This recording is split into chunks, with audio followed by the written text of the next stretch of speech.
akan memulai dengan mengembalikan mustalahat, terminologi-terminologi yang biasa kita dengar atau belum kita dengar, supaya menjadi kekuatan hujah kita dalam berbicara, dalam berpikir, dan menjadi rujukan kita, dan menambah kekayaan khazanah bahasa Indonesia yang sejak Profesor Anton Mulyono memimpin pusat bahasa, sudah ribuan kata bahasa Indonesia yang berasal bahasa Arab habis tergusur dari khazanah.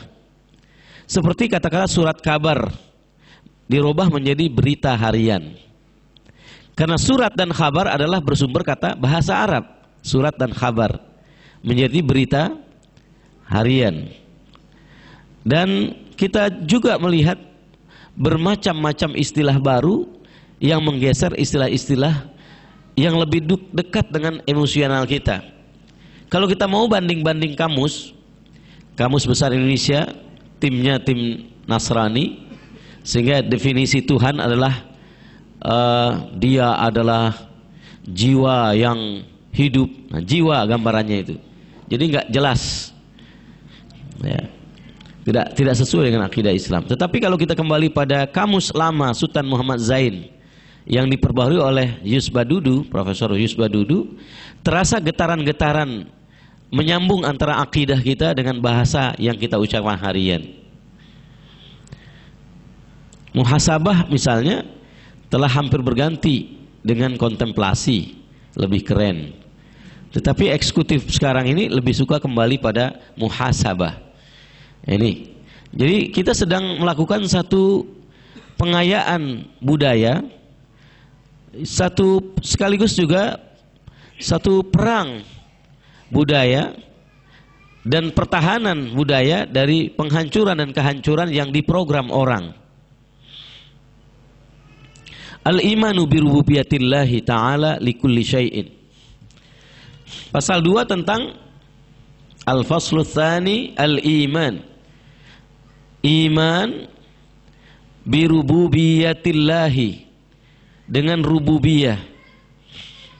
Rububiyah dari kata Rabbun. Kalau Rabbun itu Tuhan, rububiyah ketuhanan. Ya. Jadi kita tidak usah bersusah payah untuk membela Allah dengan cara-cara yang berlebihan. Misalnya, kita mau paksa bahasa itu dengan paksaan, misalnya tiada ilah selain Allah. Lalu mengatakan sesat, orang mengatakan tiada Tuhan selain Allah. Allah itu bukan Tuhan. Kalau bukan Tuhan apa? Allah itu Rabb. Di antara tanda-tanda kebesaran Allah adalah penciptaan langit dan bumi, wa ikhtilafu alsinatikum wa alwanikum. Perbedaan alsinatikum, bahasa kamu, dan warna kulit kamu. Saya khawatir kalau anak-anak terus diajak bersyahadat asyhadu alla ilaha illallah, tidak ada ilah selain Allah, dia nggak tahu ilah itu apa gitu. Karena bahasa ibunya menggambarkan tiada Tuhan selain Allah. Tuhan apa? Tuhan yang punya alam, Tuhan yang punya ini. Ilah, ya ilah aja. Karena kita terlalu memaksakan suatu istilah, kecuali kita punya waktu yang cukup, anak-anak kita punya waktu yang cukup untuk menginternalisasi pengertian ilah itu menjadi tasawur, penggambaran yang kokoh. Ini saya cermati sesuatu yang indah dan bagus, tetapi kalau tidak diperhatikan dengan baik, anak-anak kita bisa mengucapkan kata ilah lebih suci, lebih murni, kata Rob, tetapi tidak ada getaran apa-apa di hatinya, karena memang pewarisan antropologis. Nah, ini antropologi lagi ini.